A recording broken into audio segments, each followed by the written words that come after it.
नागरिक उपभोक्ता मार्गदर्शन मंच के कार्यकर्ताओं के द्वारा जिला कलेक्टर को ज्ञापन सौंपते हुए कार्रवाई की मांग की गई है। इस दौरान बड़ी संख्या में मंच के कार्यकर्ता और पदाधिकारी उपस्थित रहे। ज्ञापन सौंपते हुए पीजी नासपांडे ने बताया कि खमरिया स्थित डेयरी स्टेट अपनी स्थापना के उद्देश्य से कोसों दूर नजर आ रहा है। पूरी योजना बदहाली का शिकार हो गई है। यहाँ पिछले 2 वर्षों से पूर्णकालिक कार्यपालन अधिकारी तक पदस्थ नहीं है और वर्तमान में स्थिति यह है कि पद पूरी तरह से रिक्त है। प्रशासनिक उदासीनता के कारण पिछले 4.5 वर्षों में केवल 6 डेयरियां ही यहाँ शिफ्ट हो पाई हैं, जबकि कुल 68 डेयरियों के लिए यहाँ प्लॉट तैयार किए गए हैं। बुनियादी प्रशासनिक देखरेख के अभाव में यह महत्वपूर्ण योजना अपने उद्देश्यों को पूरा करने में असफल साबित हो रही है। पर्यट और गौर के किनारे जो डेयरिया बसी है और उसके कारण, उसके अपविष्ट के कारण जो नर्मदा का पानी बर्बाद हो रहा है, दूषित हो रहा है। गौर तो बर्बाद हो ही चुकी है और गौर नदी भी आज बर्बाद होने के कगार पर आगे। पर्यट तो बिल्कुल गोबर नदी बन गई है। हमको अब नर्मदा को कम से कम बचाना है। इस उद्देश्य से हम लोगों ने एक याचिका दायर की थी और उस याचिका के तहत में 50 एकड़ जमीन में ग्राम खमरिया में ये डेयरी स्टेट बन गया है। ये डेयरी स्टेट प्रदेश का एक प्रथम स्टेट है, एकमात्र स्टेट है और जबलपुर के लिए गौरव है।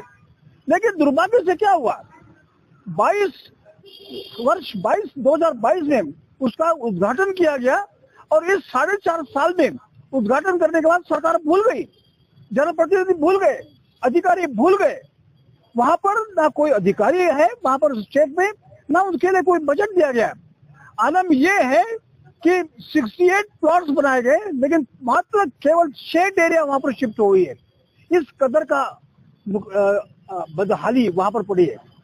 हम लोगों ने आज माननीय कलेक्टर साहब से मुलाकात की, उनसे चर्चा की और जिन जिन डेयरियों ने वहां पर शिफ्टिंग नहीं किया उसकी सूची उनको हैंड ओवर कर दी और हमने रिक्वेस्ट किया है कि इनके ऊपर कार्रवाई की जाए और कानून के तहत में कौन सा कानून में कार्रवाई हो सकती है ये भी बता दिया।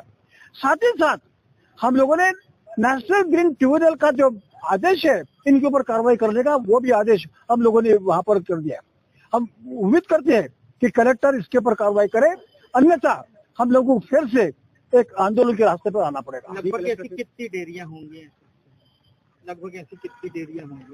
देखिए, पूरे जबलपुर में लगभग 350 डेयरिया पाई गई, लेकिन नर्मदा, पर्यट और गौर के किनारे करीब लगभग 150 डेयरिया उल्लेखित की गई है। हम चाहते हैं कम से कम जो पर्यट जो बर्बाद हो गए हैं वो तो बचाया जाए। हम चाहते हैं कि गौर नदी जो बर्बाद होने के कगार पर पड़ी है उसको तो बचाया जाए, ताकि उसके कारण हिरन में पानी जाता है और हिरन के माध्यम से फिर वो नर्मदा में आता है, इससे कारण नर्मदा बच जाएगी। हम इसी कारण आज ये महत्वपूर्ण अहम मुद्दे पर सब लोग इकट्ठा हुए और कलेक्टर साहब से चर्चा की। कार्रवाई करेंगे, लेकिन देखते हैं।